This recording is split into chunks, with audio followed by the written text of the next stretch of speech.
The red phone on my desk began to ring around noon the day the plant burned to the ground. I had worked as head of security for Caverna Cattle Processing for half a decade, and it had never rung. My heart dropped as I considered the loss of life that would follow the metallic jingling. I picked it up and held it to my ear. "Code red?" I asked, voice shaking. "Confirmed," said a man from the other end. "Follow Tier 5 protocol. This is a total loss. Start the process immediately." The line went dead. I swallowed hard and set the phone carefully back into the cradle. Not that it mattered. It would be a charred pile of plastic before the day was out. I lifted the plexiglass cover on the wall above my desk and pushed the yellow button, labeled Slaughterhouse. A secondary red button flashed below it. Sweat poured down my face as doubts swept through my mind. I wanted to think it wasn't too late, but I knew it was. I pushed the flashing red button to finalize the operation. The slaughterhouse workers were all dead anyway. Looking at the security monitors for the slaughterhouse, I could see the staff scrambling toward the doors. As soon as I hit the secondary button, the magnetic locks engaged, and there would be a mechanical voice playing through the overhead speakers announcing the lockdown. It would tell some soothing lie that normal operations would resume any moment, but they knew better.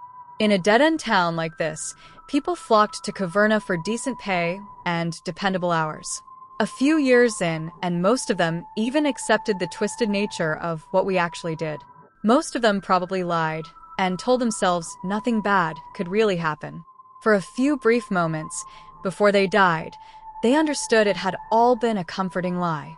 I turned back to my computer and entered the command to announce the facility evacuation for all of the other floors.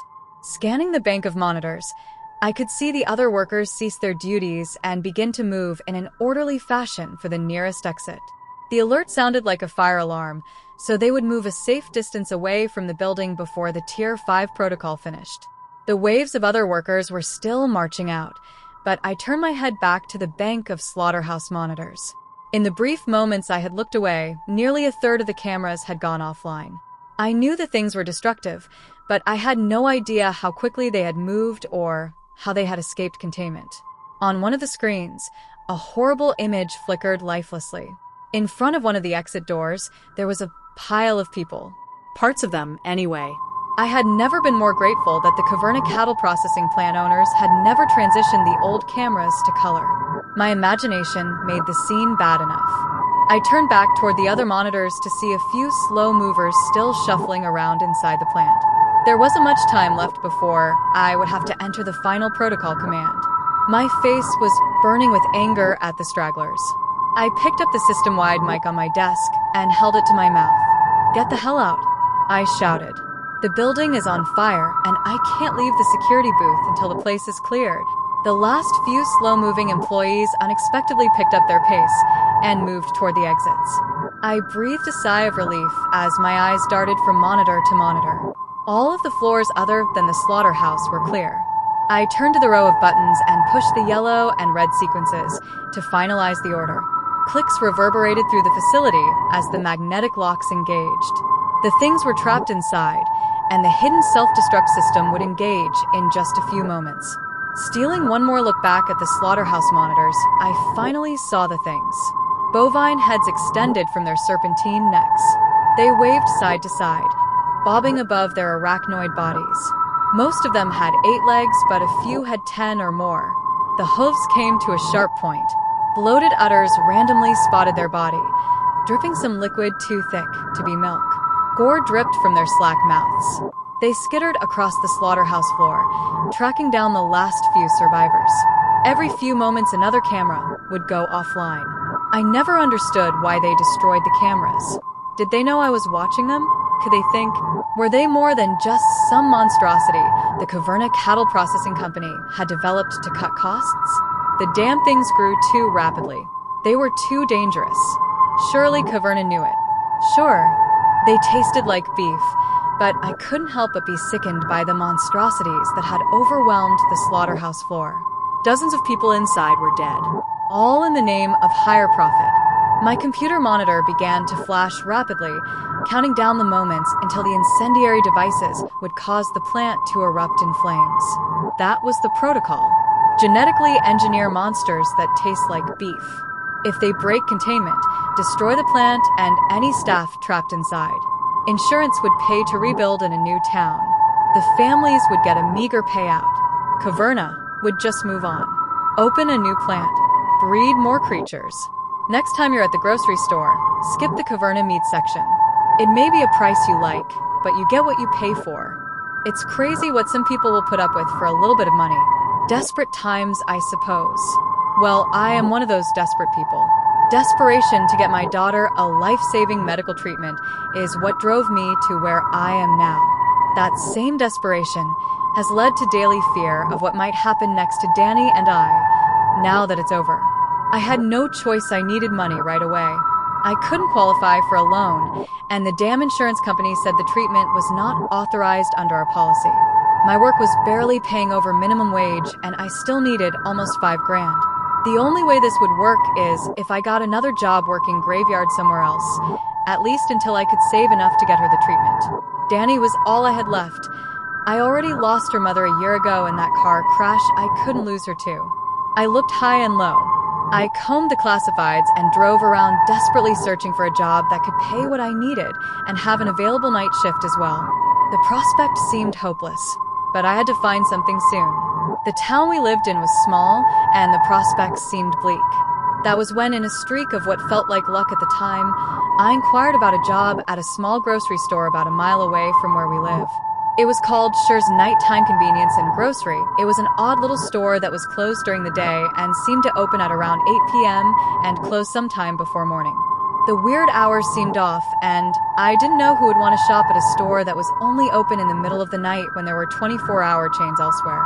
Though it did not really matter, it was a store, I needed a job, and the unique hours in this case would work for the schedule I needed. I decided to try and apply for a job there. I was on my way home after finishing a shift at my day job. My friend Kathy was nice enough to watch Danny while I was working and had even agreed to do so if I found a graveyard shift somewhere else as well, at least for a month or two if needed. Since I had seen the odd shop and saw the hours, I decided to inquire about a job at the lonesome and odd little store that seemed to only be open at night. I was reluctant at first since I thought they might have some illicit reasons to only be open at such hours. Despite my misgivings, I realized it was the best hope I had of getting a job with my minimal skill set, and that was a guaranteed graveyard shift. I got out of my car and walked up to the entrance. The place was pretty run down, but seemed to still have signage up and around the front. There were sale signs and clearance items advertised, and the somewhat normal facade of a grocery store made me relax and continue with my intended course. I noticed up close there was a mark under the first part of the store name. Sure's, it looked like Japanese kanji, or something. See? I stepped inside, and it seemed deceptively large compared to how small it looked on the outside. There were aisles of various groceries and other household supplies, and even some clothes racks. I had no idea how it was this large in operation. Most of the shoppers seemed fairly normal at first, though there were some people who you could tell preferred to do their shopping at night. I tried not to stare as I received a rather murderous-looking glare from one such individual who I must have let my eyes linger on too long. The staff also looked about the same as any other store staff would look. Fairly diverse, and no one with an overly cheery or overly sullen mood about them. I did notice there was not a lot of talking near the checkouts. Moving on, I looked near the front, intent on finding a manager's office to inquire at. I felt hopeful when I saw a sign that I thought read, "Help Wanted." I felt a bit confused and less optimistic when I read the full content of the rather strange sign stating, "Help Wanted, but not always needed." I was not sure how to take that, so I decided to look for someone to ask. As I approached the back office and went to knock on the door, I was interrupted by a large man with a blue store apron and a name badge indicating he was store manager. Benny, the large man welcomed me with a pleasant though slightly forced, "Hello. Can I help you find something today?" I was distracted by the almost pained expression on his face, like his smile would eventually shatter the muscles in his face if he kept it on for a moment longer. Brushing past the distraction, I remembered why I was there. Yes, I was actually looking to apply for a job here. I stated my earnest intent while gesturing to the help sign near the door. Benny stopped smiling and looked at the sign, and then looked as if he was about to say something when he held up a finger and pulled out a radio from his pocket. Molly, what is the bagger situation today? How are we holding up staff-wise? There was no immediate response. He smiled again in that disturbing way while he drummed his fingers along his tie as he awaited a response. His face wrinkled, and then he stated, "I am sorry, I think we might be full at the moment, but thanks for your interest." He was about to usher me away when his radio barked to life, and I heard a static-laden voice on the line. I couldn't hear everything, but it sounded strange, and I thought I heard something like, "Rob, caught, problem, and got bagged." I didn't know what to make of the weird bits I heard, but before I could think twice about it, I heard Benny mumble, "All right, but next time answer faster. It could have been a code black, and if you mess around with those customers, it is your ass next." I was still standing there in awkward silence when he wheeled around and his frustrated veneer vanished, and he was back to the awful fake smile as he loudly proclaimed, "Congratulations. There is an opening available now. Let's get you set up. Can you start tonight?" "Right now, as in tonight?" I asked, thoroughly surprised they would want me to start immediately and without any application or vetting process to speak of. "Yes, right now. Don't worry, we can sort out all the legal stuff later. But for tonight, we are actually a bit busier than normal, and we could use the help. First, though, let's talk terms and some mandatory paperwork." I was not sure what he meant, but I figured it might mean a salary negotiation. "Sure. What is the pay and benefits?" I knew it was a little tacky to ask up front, but I needed that money badly, and Danny couldn't afford for me to get taken for a ride by someone lowballing my wages. $45 an hour is the pay for baggers, which is what we normally start people as. I almost gasped aloud. That was crazy for a grocery store bag boy. My surprise was apparent, and Benny held up a hand and cut off my next question stating, "We value hard work and integrity here, and just a wee bit of discretion." He laughed aloud and slapped his knee. "But in all seriousness, there is a non-disclosure agreement we do need you to sign with the paperwork." He grinned again, and I thought the discretion bit and NDA was weird, but that was double what I was making at my day job, so I was overjoyed at the prospect. He continued, "Health coverage and dental are fully covered, but no life insurance. Those policies always have some trouble for some reason." His grin widened as he said the last part, and it looked even more fake than before. Despite some disturbing implications, I could scarcely hear the alarm bells in my head over my future payday. I had found a miracle. I would be able to get enough money in about a month working here and my day job. I would be able to get Danny that treatment. I didn't need to be asked twice. I readily agreed to the offer. "Very good decision. Welcome to the Sure family. Get out here and get our new hire an apron and a tag, and start with a simple version of the bagger training." An unpleasant-looking older man emerged from the back room and was holding an apron and moving with an odd gait that might have indicated some previous injury or the like. I forced a smile and introduced myself, but the man, Ed as I heard his name, did not reciprocate.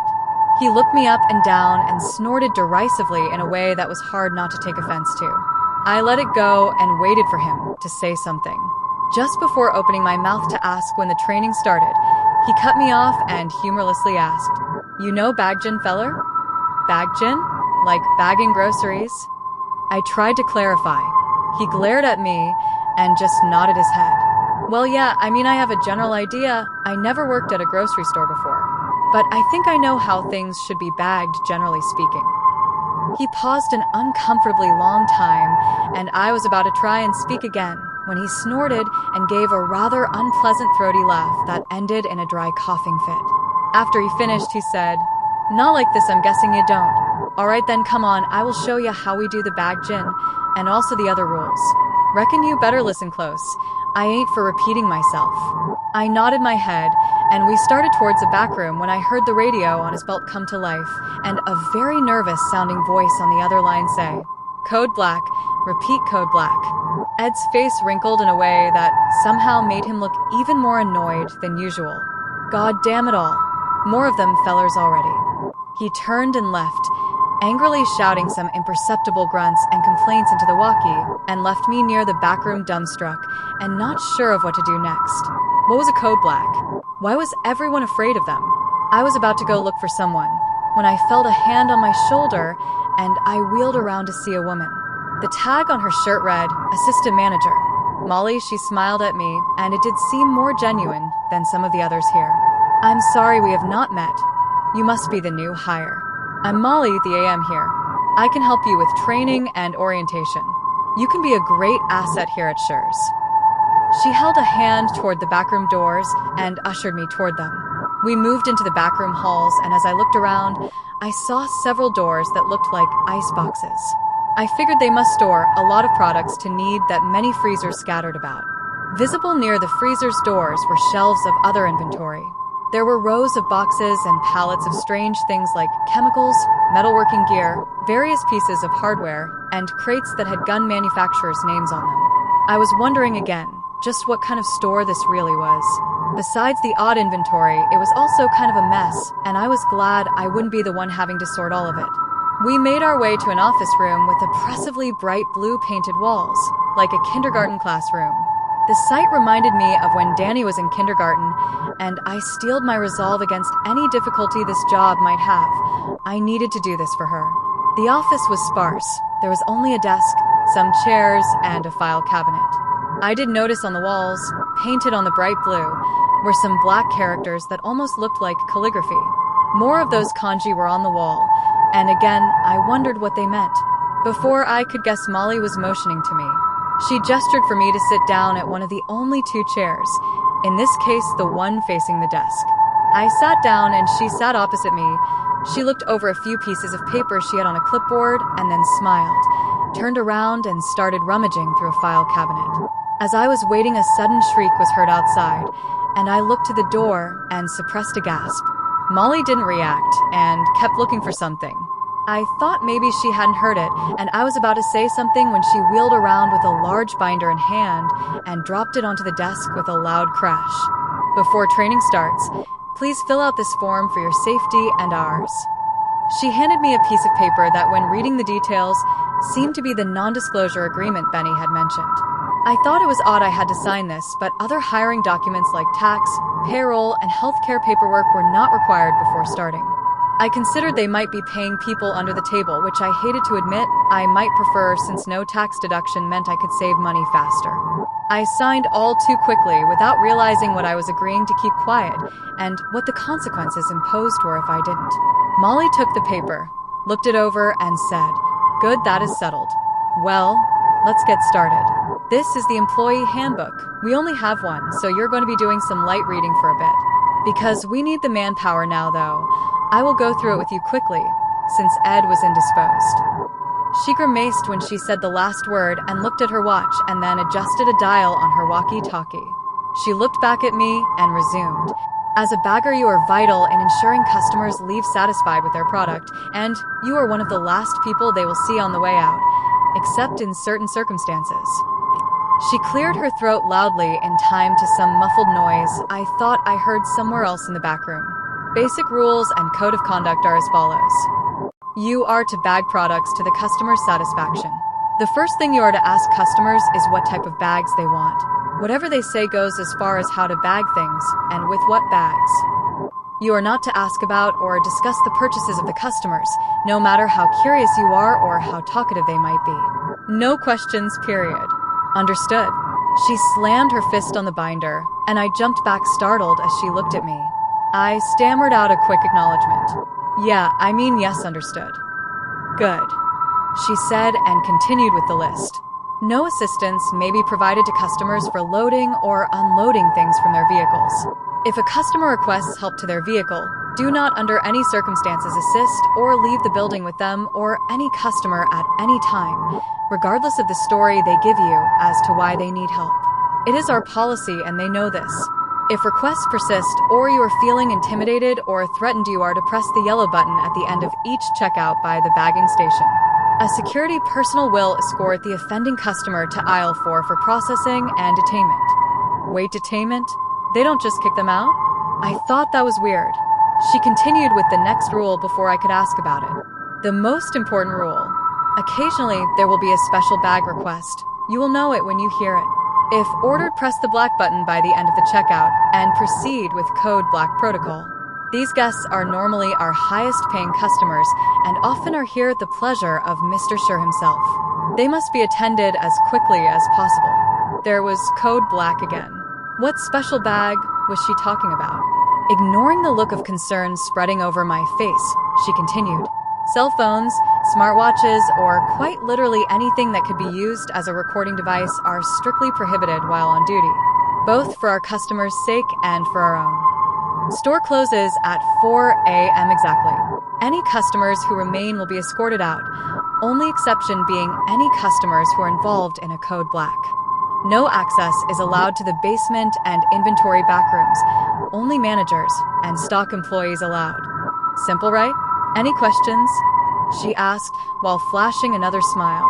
Well, I did have a few questions about this. She cut me off mid-sentence, talking over me and saying, Good. I knew you looked like a fast learner. Come on, let's get you out to the check stands and bagging. She grabbed my shoulder surprisingly hard and pulled me out of the office and back into the store proper. I saw a few customers look at me getting pulled along, and I saw some snickers, and I felt a bit embarrassed. I was led to a checkout with a flickering number 3 next to it. The other 2 were busy with customers waiting in line to be helped by a cashier and bagger a few feet away from where I would be standing. We stopped, and Molly cleared her throat loudly to get the attention of a young man with dirty blonde hair and a rather unimpressed expression on his face. Hello, Lee. This is our new bagger. Show him the ropes and try to be easy on him. It's his first day.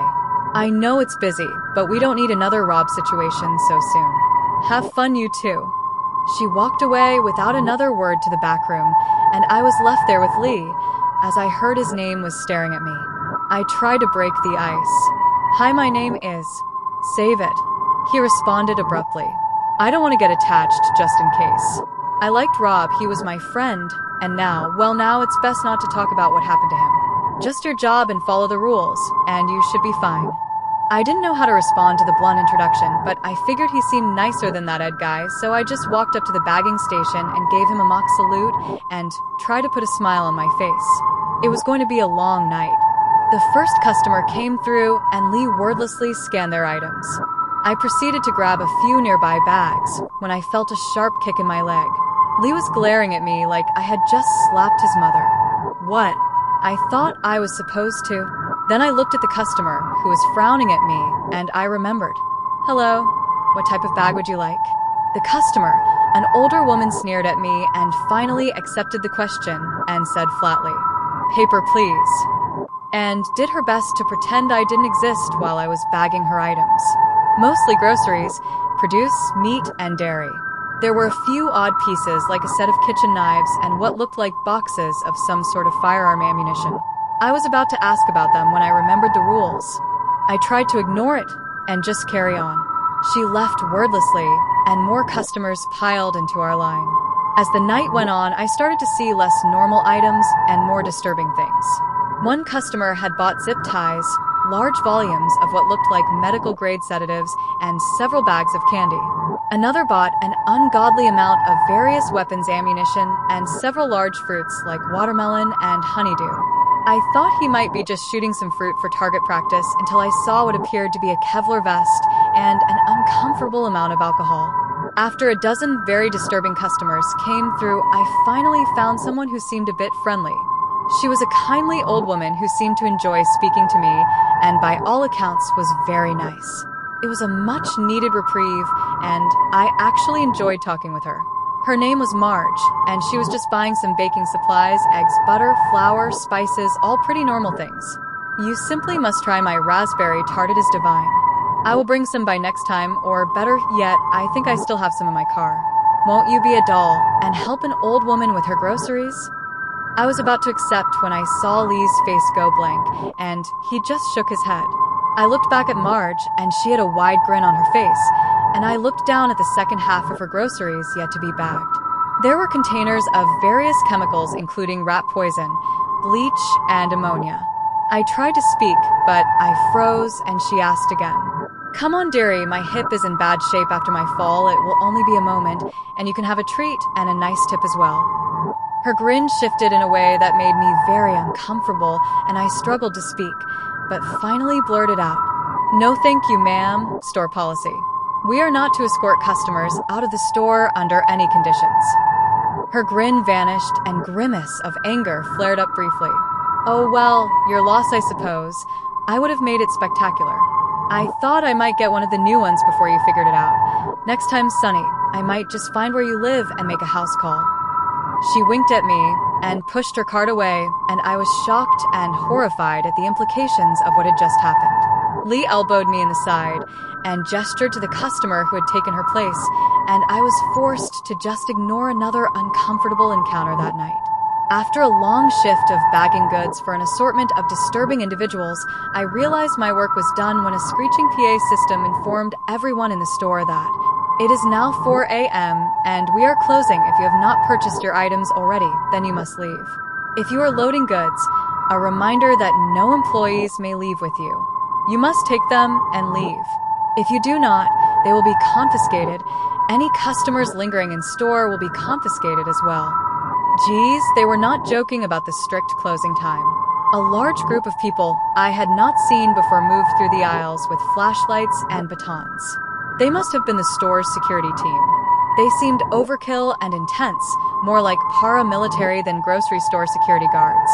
They were looking for any stragglers, apparently. I thought just then of the weird announcement about people left behind being confiscated as well, and it seemed kind of concerning with how serious they were about everyone getting the hell out on time. I was ushered out as well, along with the other staff who left wordlessly. I tried to make a quip to Lee, asking if there was ever overtime, but he just kept his head down and ignored my joke. I did not know what kind of operation this was, but the more I learned about it, the more I felt like I made a mistake in taking the job. I had to keep it for a while longer at least until I could save enough for Danny's treatment. I worked at Schur's for a few more weeks of uncomfortable conversations and ghoulish and unspeakable items being bagged at the caprice of disturbing and malign customers. I saw 2 code blacks in that time, at least I should say. I overheard them. Lee told me not to look and try to avoid the attention of the customers who ordered them. After the first one in my second week of work, I did not see Jay, the other bag boy, again. Lee warned me not to ask about him, and I was getting increasingly terrified of what would happen if I got one as well. What the hell were the code blacks? The only good news I had was that the store paid bi-weekly, and to my surprise it seemed like almost no taxes were taken out of my paycheck. I had almost a full $2,800 from the first 2 weeks of work.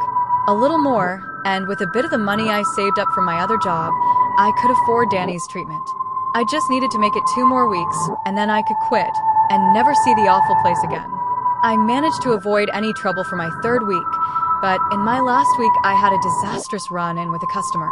It was what started a sequence of events so horrible that the conclusion still threatens my family's safety and terrifies me to this day. It was about 11 p.m., and things were going okay. Some of the managers were poking around, and there was an odd air of concern and anticipation in the air. Lee told me that the owner would be stopping by at some point that night, Mr. Schur himself. I was trying to ask more about the owner when a large bald man came to our checkout. He had horn-rimmed glasses and a large jolly face that was fixed in a leering stare that made me feel very uncomfortable. He tried to chat with me, but I got very bad vibes from the man. I tried to ignore him, but he kept pressing it. Come on, man. Lighten up. I see you are new here. What's it like working here? You see any real action? My response was simply asking, "What type of bag would you like, sir?" "I will show you my bag if you show me yours," he said, then let out a belly laugh that almost knocked his glasses off as he kept smiling at me with a sick gleam in his eyes. After a moment, he finally said, "Too bad he didn't pick paper." And the guard dumped out one of the man's bags. As he was trying to rise to his feet, the guard placed the plastic bag around the customer's head and tightened it. To my shock and horror, he proceeded to easily strangle him. I couldn't believe what I was seeing, and after a few moments it was over. I was speechless, and another guard came over, and they took the customer's body on a stretcher to the back room. Benny, the store manager, had appeared out of nowhere and spoke to us. "I am sorry you had to see that, but I am glad you are safe. We take threats very seriously here and know you all need to be safe in such dangerous times. That is why we keep this place safe from dangerous people like that." I trust what happened here will also be safe and secure with you, right? After all, we wouldn't want you endangered by anyone like that knowing where you live, right? He smiled at us and left to the back rooms. I understood the veiled threat and realized I would not be able to tell any real authorities or report on this madhouse. Despite that encounter, my night was not done yet, and the worst was yet to come. Lee would not speak to me about what we both saw, and we tried to move on with the night and pretend what we saw happen didn't happen. It was getting close to 4 a.m., and we would be able to close soon. I was so close to being done with this place and getting out of there and home to my little girl. I just needed to hang on for a couple more days. There were only a few more customers lining up at the checkouts when something odd happened. A well-dressed man went to checkout number 2, and they shut off their light and said the scanner was not working anymore. It seemed fishy since it had been fine all night, but when the guarded looks and concerned faces flashed before me and then back at the well-dressed man, I realized that they might know something I didn't. My heart sank as I realized he might be one of those special customers. I looked over at Lee, and he was visibly sweating and fumbling with the cash register. The man sauntered over to out-checkout. He had a small basket with what looked like fine sewing thread, thimbles, and tailoring articles. It also contained a hacksaw, a plaster cast, and several boxes of nails and rivets that seemed to clash with the sewing equipment. By itself, I did not think anything of it, and I relaxed a bit. Lee was pale and wordlessly scanned the small items he had. After they came down the conveyor, the man turned to me, tipped his hat, and introduced himself. "Good evening, my friend. My name is Henry Jaspin. I work for a little antique cloth shop, and I am here to get some materials." I relaxed a bit more. This did not seem too strange. I proceeded to ask, "What type of bags would you like today, Mr. Jaspin?" "Well, my good fellow, I should think paper for the small bits you see here. Indeed, I found all the tailoring kit I need to make work anyone would be proud of. But what I really need today are some raw materials. So, the bag I really need will be a body bag tonight, preferably the larger variety." My mind was racing, my heart was pounding. Did he just say he needed a body bag? I was about to ask him to repeat it when it dawned on me. The rules had said, "A special bag request. You will know it when you hear it." I realized I had just encountered my first code black. I forced my trembling body to move, and I pressed the black button under the bagging station. I heard an alert on nearby walkie-talkies. Code black on number 3. Confirmations were heard all around. There was a burst of motion near the back, and I handed Mr. Jaspin his bag of smaller merchandise as Benny approached us. "Good evening, Mr. Jaspin." He managed to choke out the words, seeming uncharacteristically nervous. "Oh, Benny, don't worry, I know what I asked for, and though you are a big fella, I wouldn't dream of picking you. We go too far back. Besides, your skin is terrible. Can you imagine one of our suits on you?" Mr. Jaspin let out a howl of laughter, and Benny followed suit with a nervous chuckle of his own. "Your new employee, however, he has a nice strong jaw and broad shoulders. Not as much meat, though." He looked me over, and I was confused and terrified at the implication of whatever it was he was talking about. As he was eyeing me, Benny spoke up saying, "Of course, you are free to pick as you please, but if I could suggest an option. We just picked up a rather unruly fellow who was just processed a few hours ago, and he is on the larger side. Perhaps he would be a good alternative. Of course, Benny, you and your new hire lead the way." I followed Benny, in between him and Mr. Jaspin, who was behind us.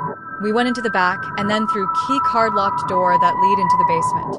Benny shot me an apologetic look as we descended into the basement, and I beheld what was down there for the first time.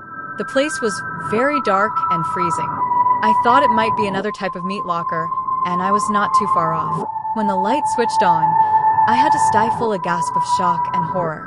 As soon as the room was illuminated, I saw it all. We were surrounded on all sides by rows and rows of body bags. Almost all of them were full. Corpses leered out of many of them, all in various states of decomposition. I thought I was going to be sick. It looked like a morgue. I realized that we had been dealing with these products the whole time. I laughed quietly to myself in despair when I realized the options were paper, plastic, and apparently body bags. I thought of the conversation of selecting a person. I also thought of the other people who had handled code blacks and had not been seen again, like Rob. Rob was bagged.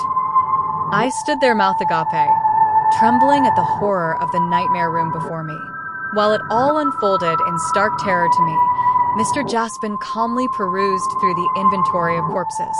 He would scrutinize them, pinching a cheek here and there, and giving a tut-tut or moan of disdain. He came across the body Benny had pointed out, and he said, My, he is a big fellow. A lot of material they would love to use. Skin is a little dry in places, a touch of eczema. That is all right though, Benny, old chum. You have a deal. I will tell Mr. Sure. Benny sighed in relief and started to guide me out of that nightmare dungeon. While leaving, I caught a look at Mr. Jaspin's pick, and I held my hand over my mouth to avoid gasping out loud. It was the belligerent customer from earlier. A large dent on his face from when it was smashed in by security.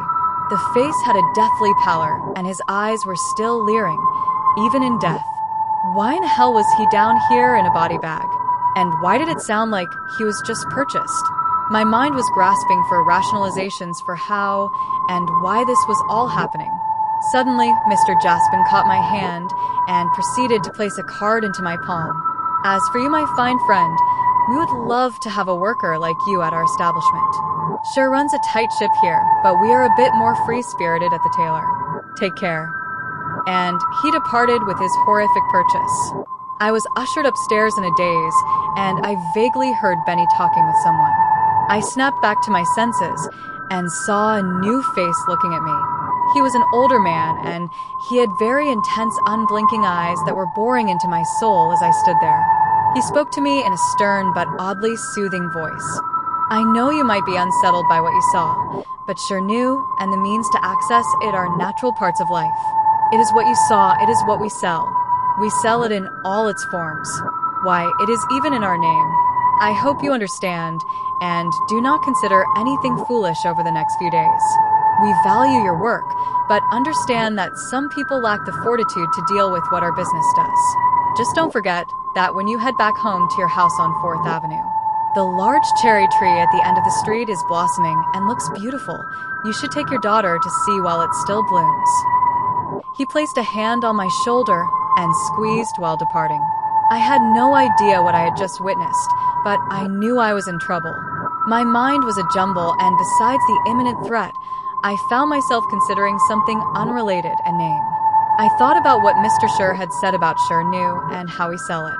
I looked again at the sign as I was leaving Sure's nighttime convenience and grocery.